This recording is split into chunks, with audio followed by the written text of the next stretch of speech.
Bom dia, pessoal! Sejam bem-vindos ao GoRN, o maior evento de inovação e de ecossistemas aqui do Rio Grande do Norte. Nós ficamos muito felizes em receber vocês aqui no palco do Parque Tecnológico Metrópole Digital para ouvir falar sobre um tema tão interessante, é o que eu chamo geralmente de temática vinho, porque é aquela que já existe há muito tempo e mesmo assim com o tempo só vai melhorando. Imagino que o nosso palestrante também deva ter essa mesma percepção. E nós ficamos muito interessados em saber quais são esses três pilares de empreendedorismo. Sabemos que o nosso palestrante tem um know-how muito grande para apresentar aqui para vocês. Ele é hoje o CEO da Redlink, ele é Head de Negócios do pessoal da Rochdime Brasil e ele é Head Regional da Global Investors Club. E eu fico muito feliz em estar apresentando aqui vocês. Marcelo Barbosa, da Rochdime. Olá, pessoal, bom dia. Tudo bem com vocês? Espero que sim. Agradeço demais aí a apresentação, amigo Samuel, e também ao convite do Sebrae do GoRN de estar trazendo conteúdo para esse público tão incrível. Um dos públicos que eu sou mais fã é essa galera do empreendedorismo, são o pessoal de startups, e navego bastante nessa área, né? Então, é um grande prazer para mim estar aqui trazendo um pouco de conteúdo para vocês, tá? A gente bater um papo, trocar algumas ideias, tirar dúvidas sobre essa área de empreendedorismo, como é essa jornada, como é que está o momento de vocês hoje e como é que a gente pode contribuir de alguma forma no seu negócio. Então, me apresentando, o Samuel já falou um pouco aí, mas muito prazer. Eu sou Marcelo Barbosa. Sou o CEO da Redlink, Negócios, Empreendedorismo e Inovação. Na Redlink, nós somos uma consultoria onde nós apoiamos diversas empresas na área comercial, tá? E principalmente na parte de geração de leads e em toda a estruturação do setor. Então, aquelas empresas que têm um déficit na área comercial, a gente consegue estar fazendo uma estrutura muito bacana lá, organizando processos, com foco na melhor parte, que é a geração de leads. Eu sou de Recife, navego bastante aqui no Nordeste inteiro e tenho um network grande, não só na região, em todo o Nordeste, mas também em outras regiões do país, entre diversas áreas. Eu também sou membro do CISPAT Networks, que é uma plataforma de registro e valorização de patentes. É um assunto super em alta. Palestrei ontem em um evento aqui em Recife, na área de saúde, onde eu coordeno uma ilha de inovação e saúde, sobre as dificuldades, os desafios e principalmente a necessidade de patentes, né? Nós, como empreendedores, eu sou um empreendedor em serial, estou sempre criando algumas coisas, estou sempre acompanhando empresas que estão desenvolvendo inovação e elas muitas vezes pecam na parte de registrar o seu produto, né, de trabalhar a propriedade intelectual. Então, o CISPAT ela é uma plataforma que consegue fazer o registro e trabalhar a valorização de patentes de uma forma muito mais tranquila e muito mais acessível do que os escritórios de advocacias cobram atualmente. Eu também sou o head regional da Global Investors Club, é um clube de investidores anjos. Eu sou um investidor anjo, e tem algumas startups onde nós conhecemos projetos, abordamos e investimos, tá? Para esses projetos existem algumas premissas, mas uma delas, e quando a gente atende bem, né, o projeto atende bem todas essas premissas, ela recebe todo um capital intelectual, além de um capital direto lá financeiro na operação, e a gente consegue estar, quando existe fit com a Europa, a gente consegue estar fazendo a internacionalização desses projetos. E também atuo como Head Nacional de Negócios da Rochdime, que é uma empresa de data center em nuvem, e lá eu atuo capitaneando a parte de vendas ativas em toda a região. Então, é isso, tá? Mais de 10 anos de experiência aí, atuando como uma ponte entre essas construções de projetos de inovação até o lançamento dele no mercado, especialista em planejamento estratégico, desenvolvimento de negócios, abertura de mercado e inovação, criando, como eu falei, conexões para a internacionalização de projetos entre o Brasil e a Europa. E dentro dessa captação, dessa internacionalização, a gente termina também conseguindo atrair captação de investimentos externos. Então, um ótimo momento para isso. O euro está aí 6-1, não sei se felizmente ou se infelizmente, né? Mas já tem algumas startups recebendo fundos de investidores de fora e tendo a possibilidade de trabalhar o seu projeto na Europa. E sou investidor, mentor, consultor de startup e palestrante sobre empreendedorismo, negócios e tecnologia. Então, dando início aqui à nossa apresentação de hoje, eu queria trazer 3 temas para nós debatermos um pouco, que é sobre a economia, negócios e inovação, né? Eu acho que são 3 pilares que todo empreendedor ele tem que estar sempre de olho, muito aberto, de como é que está navegando esses 3 pilares e a melhor forma dele se posicionar diante deles. O cenário econômico nos últimos tempos ele não vem de uma forma muito favorável, né? Ele vem com muitos desafios. Então, eu queria trazer um panorama aqui sobre essa nova economia e qual o impacto da nova economia para a inovação das empresas. Então, a princípio, muitos novos negócios e modelos, né, e modelos de negócio, que são 2 coisas diferentes, eles surgem a cada instante, né? E por incrível que pareça, as chances de criarmos algo disruptivo, algo novo realmente, elas aumentam consideravelmente, tá? Só para ilustrar, se você parar para olhar fatos históricos, empresas como startups unicórnios por aí, posso citar algumas como a Uber, WhatsApp, Slack, Airbnb, entre diversas outras, elas surgiram justamente em meio a uma das maiores crises financeiras global, que foi em 2008, né, iniciada pela falência do banco norte-americano Lehman Brothers, tá? Então, naquele momento de uma crise econômica gigante, surgem empresas hoje que são onde nós somos totalmente dependentes dela em diversas áreas, né? Então, por mais que possa parecer clichê, vocês empreendedores que estão aí o tempo todo e devem ouvir isso bastante, a frase em meio à crise surgem grandes oportunidades. Por mais clichê que pareça essa frase, né, existe de fato uma grande verdade nela. Porém, o grande X da questão é como nós estamos olhando para essas oportunidades, né? Como é que essas oportunidades estão sendo criadas e como nós estamos nos posicionando diante delas. Então, diante da pandemia do coronavírus, se abriu um leque imenso de novas soluções. E áreas que mais demandaram foram tecnologia e saúde. E aí, a partir do momento que surgem novas soluções, elas surgem muitas vezes para atender novas necessidades que surgiram junto com elas.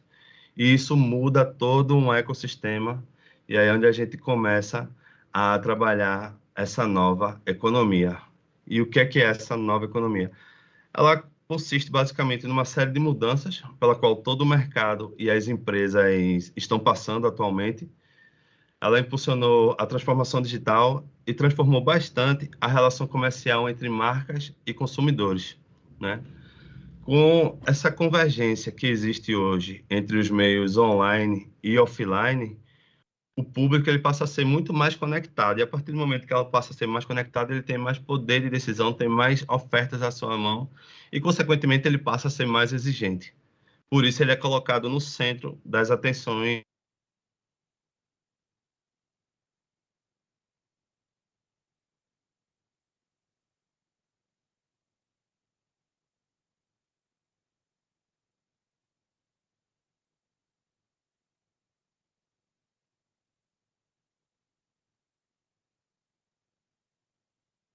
estratégicas diante dessas novas necessidades do mercado. E é como as corporações buscam, né, as grandes empresas hoje, elas buscam transformar produtos em serviço, utilizando novas tecnologias e ganhando maior escalabilidade.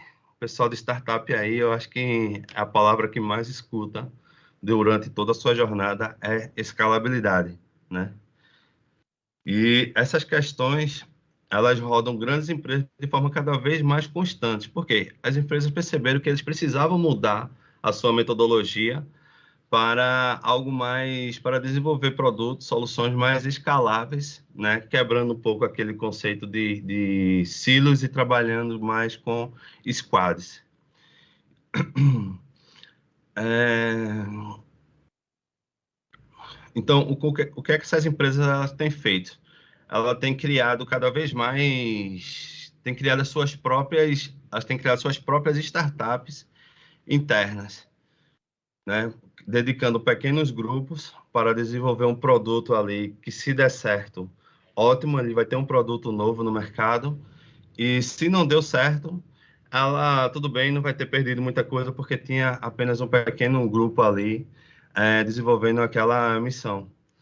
E, e a partir do momento que não deu certo, ele pode montar novos squads, de repente reaproveitando as mesmas pessoas para trabalhar em novos projetos, a fim de transformar sempre de trazer sempre uma nova cara para os seus produtos e as suas soluções, né? Então, a nova economia, ela termina sendo assim algo que vai estar dominando o mundo de certa forma em relação aos negócios, tá? Construído em cima de bases escaláveis, onde eu aumento o meu retorno financeiro sem necessariamente ter que aumentar a minha operação para estar acompanhando esse crescimento. E a partir daí surgem novos produtos, eu tenho novos perfis de consumidor. O perfil de consumidor da nova economia, para se destacar nessa era digital, né? As empresas precisam se conectar sempre com os seus clientes. O primeiro passo para isso é entender que o perfil do seu consumidor mudou. Se antes da era digital o consumidor era passivo e muito influenciado pela propaganda de marketing das empresas, atualmente esse público transformou-se em um usuário ativo e com um poder de decisão muito maior. E como isso reflete no mercado? Os modelos de negócio eles passam a adaptar seus produtos e serviços de acordo com a necessidade dos seus usuários, tá? O encantamento ele deve ser constante, pois com tantas opções disponíveis, né, as soluções antigas podem ser facilmente trocadas por novas que agreguem um maior valor. Consequência disso surge alguns impactos, tá? E quais os impactos da nova economia para as empresas? A própria transformação digital que muitas correram agora atrás de tudo, né, traz uma série de necessidades e desafios para as empresas e também para os empreendedores. Então, essa quebra de paradigma de integração de processos, adoção de tecnologias e alteração de bruscas nas jornadas de consumo, elas são apenas alguns dos muitos sintomas enfrentados pelas marcas em meio a esse cenário moderno. Então, o que é que significa? Que para sobreviver, a indústria precisou se reinventar e, além de tudo, mudar suas estratégias para que levem sempre o cliente ao centro. Se você observar, isso é algo que eu trago bastante, assim, levar o teu cliente ao centro, tá? Principalmente nós aí, empreendedores que estamos com nossas operações, nossas startups. O cliente hoje ele tem que estar no centro do teu negócio, tá? Justamente por alguns fatores que eu já te falei anteriormente. Então, esse cara ele está cada vez mais influenciado,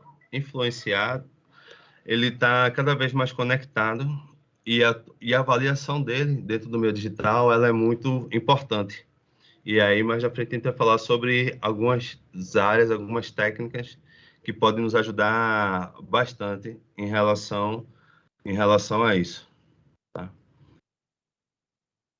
Novos tipos de negócio que surgem.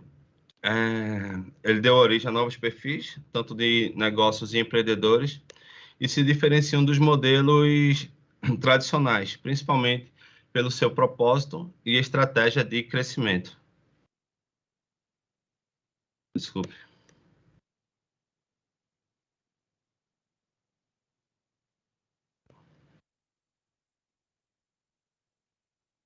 Então, como o mercado ele está se posicionando hoje com os modelos, com esses novos modelos de negócio, tá? Então, o que é que eu posso destacar aqui?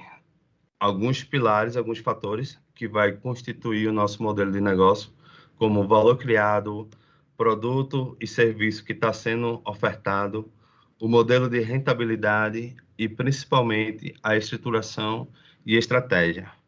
Com base nesses 4 pilares, quando a gente tem boas definições, a gente tem um modelo de negócio para estar entregando ao mercado. E hoje já existem vários. Posso citar alguns, por exemplo, como o modelo freemium.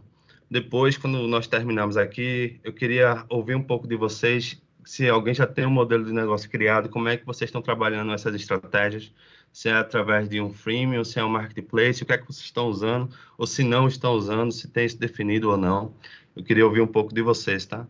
Mas sobre o modelo freemium, por exemplo, acredito que vocês devem conhecer, mas só para ilustrar, é onde o consumidor ele recebe o produto ou serviço de graça, porém somente com algumas funções básicas disponíveis. E a partir desse engajamento que ocorre com o cliente, isso é muito importante, tá? É onde são ofertadas funções premium do produto, que ao serem escolhidas, obviamente, são pagas, tá? Então, ao ofertar um modelo de graça, pode rapidamente crescer a sua empresa, né, ela pode rapidamente crescer a sua base de clientes, o que é uma outra coisa muito interessante, que mostra capilaridade, tá? Escalando seu negócio em novos mercados e, consequentemente, vai gerar receita quando a conversão para o upgrade acontece. Existem diversas plataformas que trabalham dentro dessa área, né? O Spotify, por exemplo, é uma delas, o Canva, o LinkedIn, entre outras.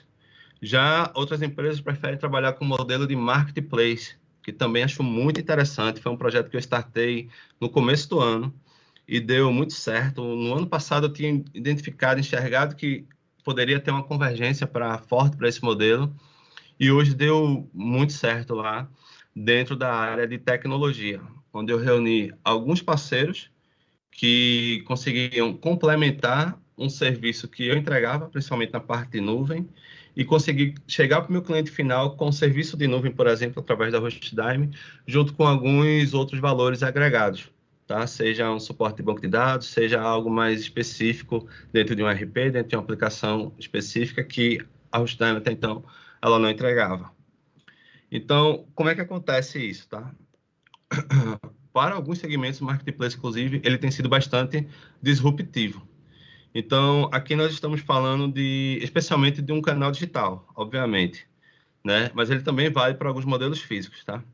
E a receita é geralmente dividida em comissões de vendas, tá? Realizadas ou mesmo a taxa fixa pré-estabelecida, né? Você pode definir algo ou trabalhar em cima de uma comissão que está sendo trabalhada ali em cima do produto que está sendo vendido, tá? Contudo, outras receitas elas podem ser geradas através de um canal como esse, por meio de publicidade, visualizações privilegiadas, coisas desse tipo. E grandes empresas hoje no mercado já operam dessa forma. A própria Amazon, inclusive, é uma das grandes delas, assim como as Americanas.com, o Mercado Livre, a Magalu e alguns outros, tá? Um outro modelo que eu acho bem interessante é modelos por assinatura, tá? De produtos e serviços, geralmente, ele pode ser oferecidos por assinatura ou venda como serviço. E o objetivo aqui é manter o consumidor por um longo período dentro da sua plataforma dependente. Trabalhar com plataforma, pessoal, é algo assim extraordinário. É algo que o Bill Gates enxergou lá atrás e criou uma plataforma que nós hoje todos usamos, que é o Windows. E diversas outras empresas, se você observar, que tem uma grande capilaridade, uma receita recorrente, ela está fazendo uso de uma plataforma, ela não está vendendo somente um serviço direto. Ele cria algo para prender o teu cliente ali no centro dele, tá? Então, e aí ao longo desse relacionamento são oferecidos... Desculpa. Então, deixa eu só... Tá, esse modelo de assinatura. Então, ao longo desse relacionamento, são oferecidos ao consumidores diversas vantagens, né, a partir do momento que ele está cada vez mais sendo um usuário ativo da tua plataforma. E por que é que isso é interessante? Porque com essa estratégia, o negócio ele consegue se blindar a altas e baixas do mercado, tá? Que acontece de uma forma muito volátil, inclusive constante. E a partir do momento que você sente essa volatilidade, você consegue adequar condições especiais para o teu cliente final se manter ativo na tua plataforma, visto que ele já é um usuário ativo, teve alguma inconsistência no mercado que pode levá-lo a sair da tua plataforma, surgir novas concorrências, então você consegue trazer alguns benefícios direto para ele, tá? A Netflix, por exemplo, é um exemplo, provedores de internet fazem isso bastante. E um outro modelo que eu acho bacana é o modelo de ofertas gratuitas, que ganhou muita popularidade, especialmente por grandes empresas, grandes gigantes aí, digitais, como a própria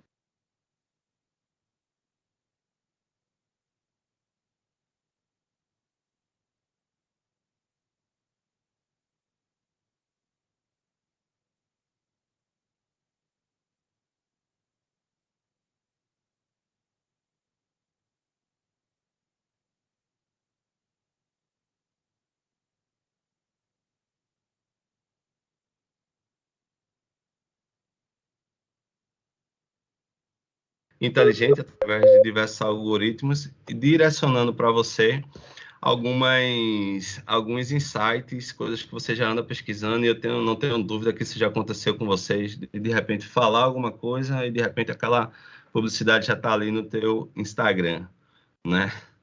Então, dentro desse modelo, ele, como eu estava falando, ele é atrelado a outros serviços, incluindo publicidade, captura de dados e comportamentos. E no que é que isso reflete? Oferta de produtos personalizadas. E aí é por isso que esse modelo de ofertas gratuitas, ele pode ser algo bem interessante em relação a esse padrão, tá? Samuel, quer colocar alguma coisa? Quer falar algo? Por enquanto tá excelente, muito massa. Tranquilo? Posso seguindo aqui, as perguntas a gente deixa tudo para o final. Acho que sim. O que você preferir, se quiser deixar algumas perguntas já para agora. Tá, fica à vontade. Se estiver acompanhando o chat aí, o pessoal puder interagir, ver, fiquem à vontade, tá? Senão a gente deixa para matar tudo no final. A minha apresentação aqui, ela não se estende muito. A ideia é trazer um panorama aqui para que a gente tenha alguns insights e depois tenha um tempo aí conversando sobre todos esses pontos que eu estou trazendo, tá? Tranquilo.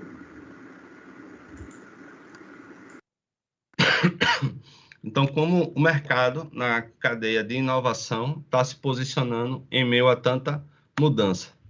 Primeiro, a grande transformação, né? Alguém tem ideia de que transformação é essa que eu estou falando?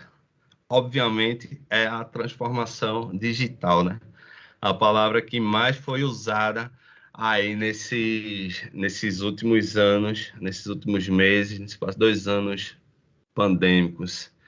Então, de fato, muitas empresas elas tiveram a necessidade de partir para uma transformação digital. E o que é curioso, eu já fui gerente de TI, né, CIO, e eu sempre tive muita dificuldade de implantar inovações dentro das empresas que eu trabalhava. Por quê? Por uma questão de cultura da alta diretoria, da presidência, de achar que aquilo ali não iria funcionar. Hoje eu tinha clientes que até então possuíam data centers com servidores físicos localmente e sem nem sequer ter um ambiente virtualizado. E do dia para a noite esse cara estava na nuvem, né? Então, por que isso? Porque, por exemplo, vou citar um caso, não vou citar nome, mas em Recife eu tinha uma grande empresa, tem uma grande empresa que possuíam 3 andares e um dos maiores empresariais ao lado do Shopping Recife, né? E de repente tava todo mundo de home office. Então eles, pô, o que é que eu faço agora com esses 3 andares? Se minha operação já depois de 6 meses está funcionando bem, o pessoal está até mais produtivo, né? E eu estou tendo esse custo aqui de aluguel, inclusive com o meu data center. Eu vou subir tudo para a nuvem.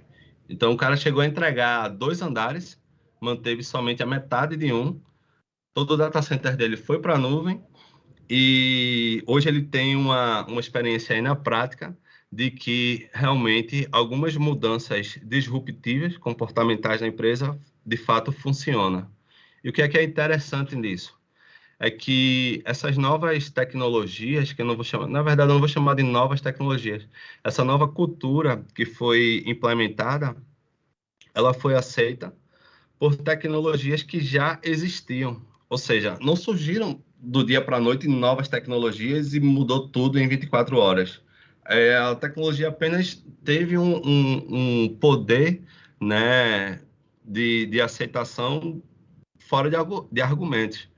Ou seja, um vírus, ele conseguiu acelerar o futuro, acelerar a adoção de tecnologias que já estavam aí, e os gerentes aí estavam doidos para implantar, não conseguiam por N motivos, mas do dia para a noite esse negócio deu certo, o que foi um transtorno, né, para eles. Do dia para a noite ter que mudar tudo e trabalhar aí em uma série de nova postura, segurança, inclusive, para a sua operação. Mas dentro dessas transformações, tá, dessas inovações, eu trouxe algumas aqui para nós conversarmos e debatermos um pouco, como uma jornada de data driving, tá? O que é isso? É justamente você poder hoje direcionar o dado que está cada vez mais acessível de uma forma mais coerente diretamente para o teu usuário. Como eu falei antes, o usuário hoje, nossos clientes, eles precisam de informação estando online e offline. Não existe mais essa coisa de estar online ou offline, omnichannel, nada disso. Os dois juntos agora estão aí de mãos dadas fazendo essa entrega. E o que é legal disso? Que a partir do momento que eu tenho um medidor de comportamento do meu cliente, eu consigo saber quais informações ele está mais interessado. E a partir daí, fazer publicidade, fazer direcionar campanhas mais dentro do perfil dos nossos clientes. Então, soluções hoje, startups, galera da empreendedora aí, que está desenvolvendo algo dentro dessa linha para estudos de comportamento de cliente, para direcionar dados, fazendo essa tratativa, né, de dados aí de uma forma bem compilada.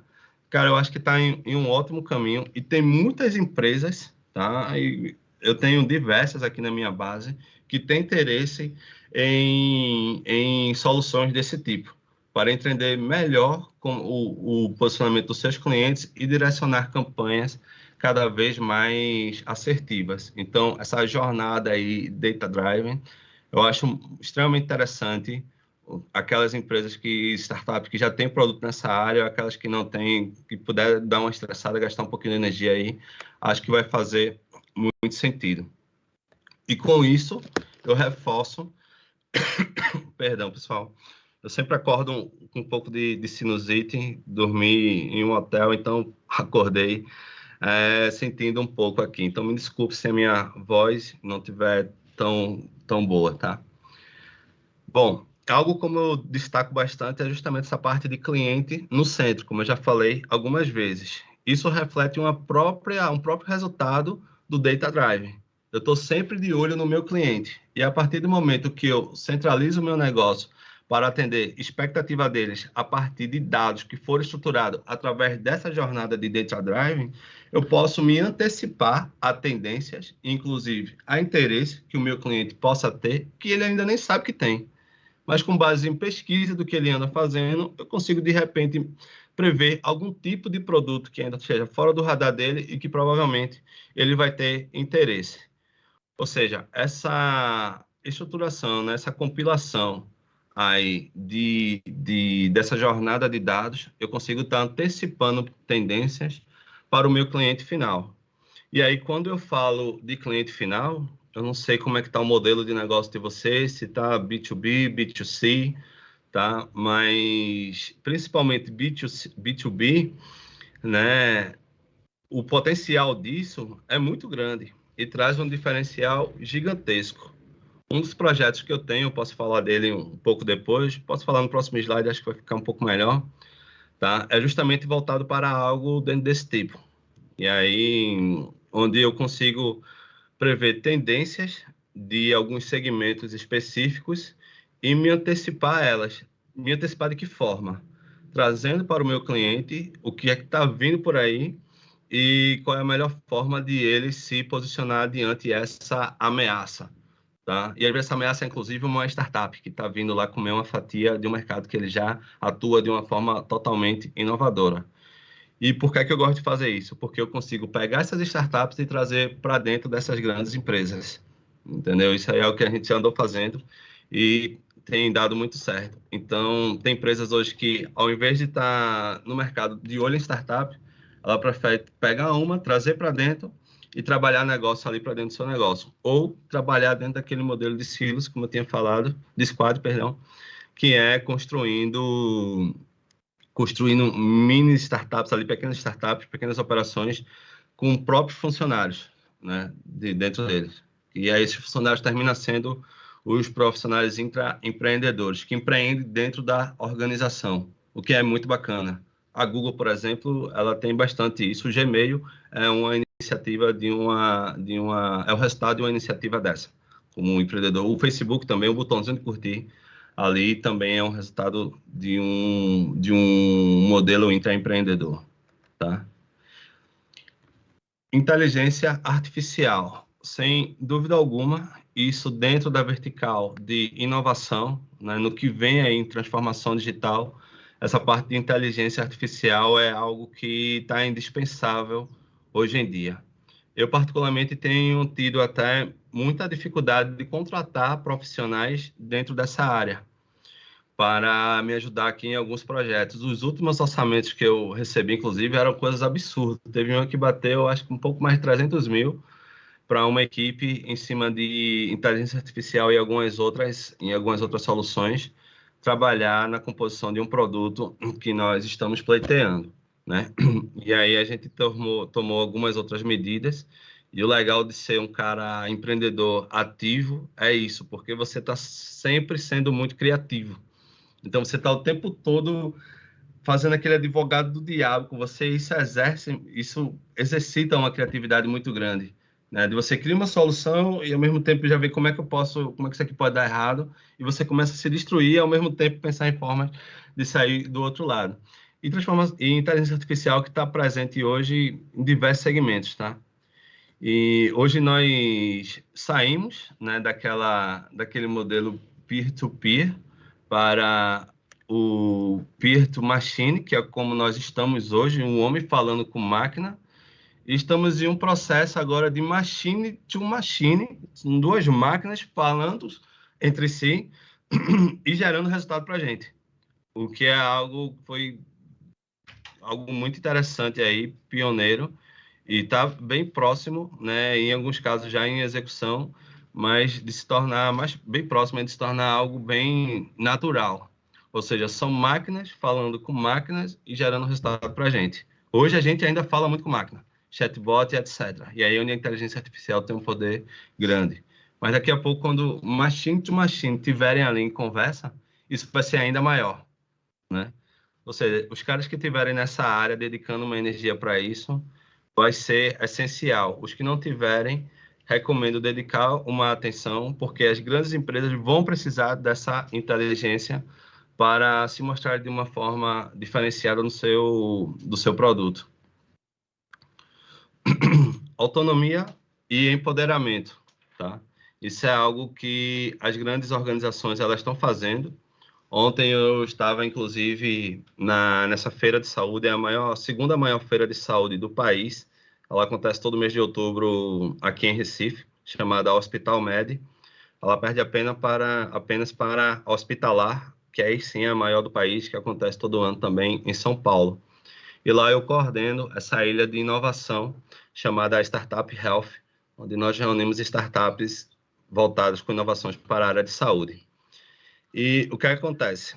Lá eu vi de perto isso, na prática, né, grandes empresas que tiveram a necessidade de delegar maiores autonomia e empoderamento para determinados grupos correrem atrás de algo diferencial para o seu negócio. E isso nem sempre envolve diretamente a equipe de tecnologia, tá?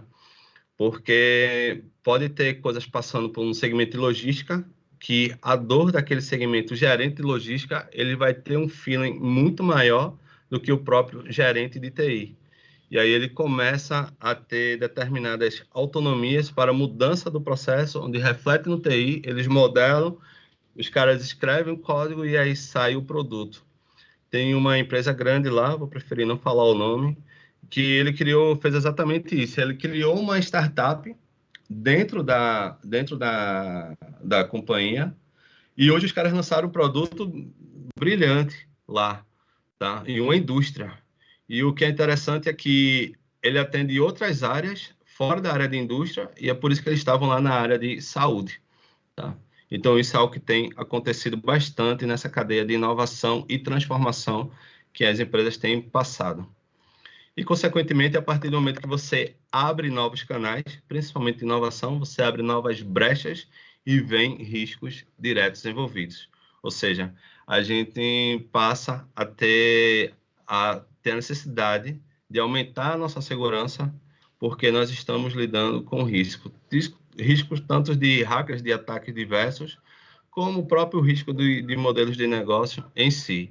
Então, essa parte de lidar com risco é o que faz parte, está dentro da cadeia aí de inovação e transformação que as empresas estão passando. E aquelas que estão mais resistentes, que não se transformaram ainda digitalmente, é justamente por conta desse receio, essa minha leitura, de não ter a maturidade eu poderia usar outra expressão aqui, mas vou evitar, de poder estar lidando com risco, entendeu? E algo que eu adoro é isso, tá? É inovação segmentada. Investir em inovação é garantir o futuro. E eu trouxe aqui alguns setores que mais investiram em inovação e foi necessário, senão esses caras estavam mortos, com certeza, por nós, startups, empreendedores, cheios de ideias criativas e ideias disruptivas para quebrar o modelo de negócio desses caras, tá? Para cada uma dessas áreas aqui, eu tenho projetos, eu tenho negócios, eu tenho coisas em andamento. A área de indústria é uma área que tem se diferenciado bastante. Acho que foi ainda esse ano, em agosto desse ano, Recife foi eleita como a 6ª cidade do mundo que mais pensa no futuro da indústria. Então, quem não tem a oportunidade de conhecer um pouco mais de perto esse ecossistema, eu fico totalmente à disposição. Quem tiver negócio nessa área e quiser saber o que é que a turma anda fazendo por aqui, a gente pode bater um papo muito legal aí sobre isso, tá? Mas a indústria, sim, ela tem se transformado bastante, cada vez mais robotizada, e eu adoro essa área. Eu tenho uma startup chamada Robotica Health, inclusive, tá? E aí a gente entra no setor de saúde, que sim, evoluiu bastante, tanto de cirurgias robóticas quanto de telemedicinas. Acho que amanhã à tarde eu vou dar uma entrevista na CBN falando justamente sobre telemedicina e robótica na saúde. E é notório como foi uma área que mais precisou de inovação, seja em pesquisas de vacina, seja no transporte dessas vacinas, medições de termômetros fazendo medições de temperaturas e etc., até mesmo consultas médicas através do nosso aplicativo, né? Coisa que não acontecia antes. Na parte de saúde mental, então, nem se fala, né? O pessoal passou a desenvolver diversos transtornos aí relacionados à saúde mental, ansiedade, estresse, depressão, por motivos óbvios. Acho que quem não teve nada desse tipo não passou por uma pandemia direito. Mas, então, psicólogos passaram a atender remotamente seus pacientes, criaram-se novas tecnologias. Inclusive, eu tenho uma também voltada para essa área de saúde mental, capaz de ajudar o paciente em uma jornada através de inteligência artificial, tá? De entender como é que está o comportamento dele e trazer apoios para reduzir quadros de estresse, de depressão, de ansiedade, entre outros transtornos. A parte de tecnologia em si é pioneira de tudo, tá? Hoje, se a gente sair do mercado, o mercado para, seja ele qual for o segmento, seja de um carinha que está aqui vendendo bombom em um pequeno fiteiro, passando cartão, tendo uma rede social, o que for, ele é impactado se não houver tecnologia no seu negócio. A educação em si, com aulas online, o que é algo muito bacana. Eu adoro inovação na área educacional, é uma outra vertical além da saúde que me atrai bastante, né? Porque hoje nós enfrentamos um grande déficit, né, já refletido na volta das aulas presenciais, o quanto os alunos não se desenvolveram, né, nesse último ano, onde mais de 80% das aulas foram remotas. A partir do momento que você está em casa, está com uma série de outras distrações, está fora de um ambiente que você já estava acostumado há anos, então é difícil manter o nível de concentração e aprendizagem continuado do jeito que ele tinha antes. Porém, se você, isso é falando do lado do aluno, mas vamos agora para o lado da instituição. A instituição, a partir do momento que ela consegue trabalhar bem a sua aula remota, isso reflete em algo muito positivo para o aluno. Por quê? Porque o aluno vai receber aquela aula perfeita, aquela aula, de repente, pré-gravada, onde o professor errou, teve a oportunidade de fazer um ajuste, corrigir e levar melhor aquele assunto em uma didática, de repente, cada vez melhorada, né? Cada vez mais bem estruturada. Então, isso eu acredito que em um período de médio prazo vai resultar na aula perfeita, coisa que nós nunca havíamos tido antes. E o varejo também. Novos modelos de negócio passaram a ser. Quem tiver startup aí na área de educação tem interesse em conversar, tá? E na área de saúde também, em especial saúde. E a área de varejo em si, sem dúvida, ela passou por um processo grande de transformação. Delivery foi o grande carro-chefe, eu diria assim, aquela empresa que não investiu em um serviço de entrega nesse último tempo, ela com certeza fechou, ou quem não teve um serviço de entrega eficiente. Quando eu falo um serviço de entrega eficiente, eu não estou falando do motoboy que vai chegar no horário com seu pedido, mas sim da plataforma que você está usando para atender o teu cliente, tá? Algo além de um iFood e etc. Mas, sem dúvida, foi um dos processos, um dos setores que com certeza sofreu e ainda sofre com bastante inovação. E o mais legal é que o varejo é muito desafiador. Então, ele tem um leque gigante lá com oportunidades para a gente estar trazendo ainda mais inovações para eles, tá? Então, pessoal, basicamente é isso que eu tinha para trazer para vocês, esse panorama, tentar gerar alguns insights, trazer algumas visões de como é que está esse mercado todo.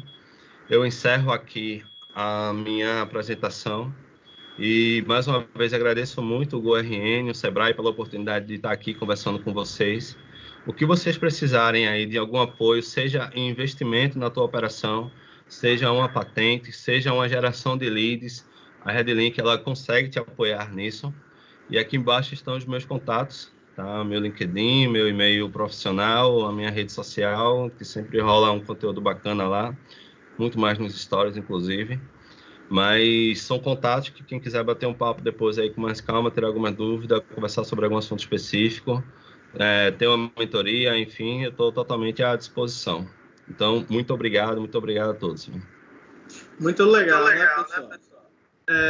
Eu penso muito que essa parte de inovação segmentada é muito importante. Todo dia no Parque Tecnológico a gente trabalha com empresas em diversos setores, a gente tem uma incubadora, então a gente tem empresas de modelagem 3D, a empresas como delivery de feira, delivery de bebidas, empresas em diversos setores. O pessoal lá da Blind Dog, né, da coleirinha do cachorro cego, que foi no Shark Tank, participaram do nosso programa de seleção de incubadoras. Então, assim, temos vários projetos de diversos setores, que é muito interessante da gente sempre estar dando uma olhada em aonde a inovação está indo, para que lado ela está indo. E nós temos aqui uma pergunta para o Marcelo, que é do senhor José Marques, e ele diz, na sua opinião, quais são os problemas que ainda não foram solucionados e que ainda podem ser aproveitados para a criação de novas tecnologias? É com você, Marcelo. Legal. Isso é uma pergunta bem ampla, tá? Porque quando a gente fala assim, problemas que não foram solucionados, existem diversos em diversos setores. Eu vou trazer um mercado que está totalmente carente disso, que é a parte de as legal techs, por exemplo, a área jurídica, né? Ou law techs. Ali, cara, eu tenho advogados na minha família, que eu me lembro de criança, eu indo no escritório deles, e se aquela estante cheia de livros, E eu vou hoje lá, tá tudo do mesmo jeito. Não sei se os mesmos livros ou livros novos.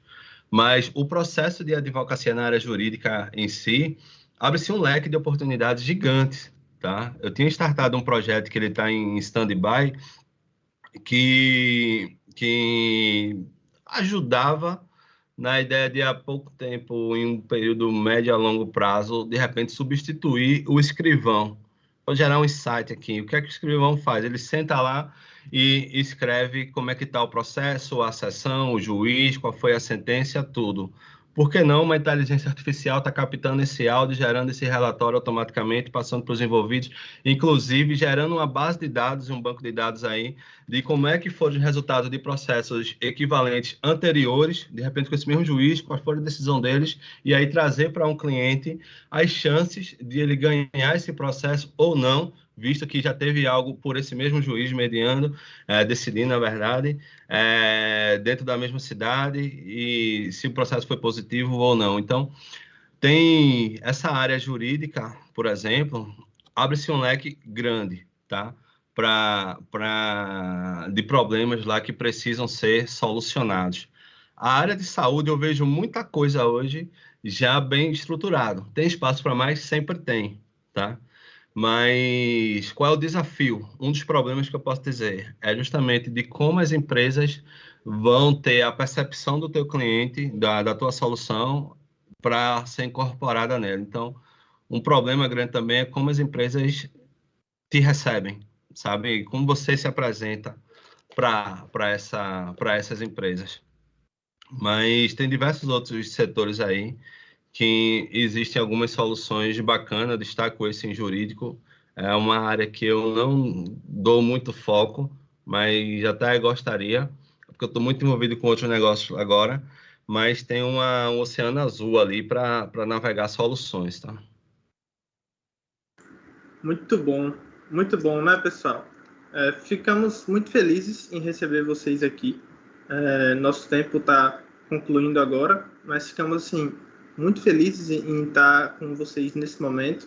Ficamos muito felizes em receber o nosso palestrante, Marcelo, e sugiro vocês que procurem ele pelas redes sociais para que possam aí estar acompanhando todas as dicas dele sobre empreendedorismo, inovação, sobre setores da economia que estão avançando muito na inovação. E peço para vocês que nos acompanhem na nossa oficina Storytelling mais Pitch, que teremos às 11 horas. Agradeço Samuel, a todos. Oi. a gente tem só um minutinho ainda aí ou estourou tudo? Eu acredito que a gente tem uns 2 minutos. Tá, eu vou só gerar um outro insight, pessoal. Como eu falei, na área de educação é uma área que eu gosto muito. E quem tiver algo na área educacional que queira conversar comigo, me procura, então bater um papo legal. Tá, que é justamente sobre essa área de aulas pré-gravadas. Então, o que é que impede, de repente, de eu ter uma inteligência artificial aprendendo com o professor que gravou a sua melhor aula possível sobre um determinado assunto, transformar essa inteligência artificial especialista naquele determinado assunto e, a partir daí, eu gerar uma plataforma de reforço escolar apenas com inteligência artificial que estudou diversas aulas online, aprendeu com isso e agora pode levar isso aos alunos. Então, vê que ideia bacana, eu particularmente acho. É algo que eu estou com interesse em desenvolver algo do tipo. Então, quem tiver algo aí pensando nessa linha, me procura. Quem não tiver mais navegar na área de navegação, me procura também. E vamos ver se a gente se a gente começa uma brincadeira dessa. Muito bom, muito bom. Com certeza é uma ideia extremamente interessante de se ver numa incubadora, e nós esperamos que a gente possa ver essa ideia rodando já em Recife aí pelos próximos meses. Ficamos muito felizes em receber a todos vocês aqui, principalmente o nosso palestrante, e esperamos vocês na nossa próxima oficina, que será às 11 horas. Muito obrigado, pessoal. Ok, obrigado, pessoal. Um bom evento a todos. Forte abraço. Obrigado, Samuel.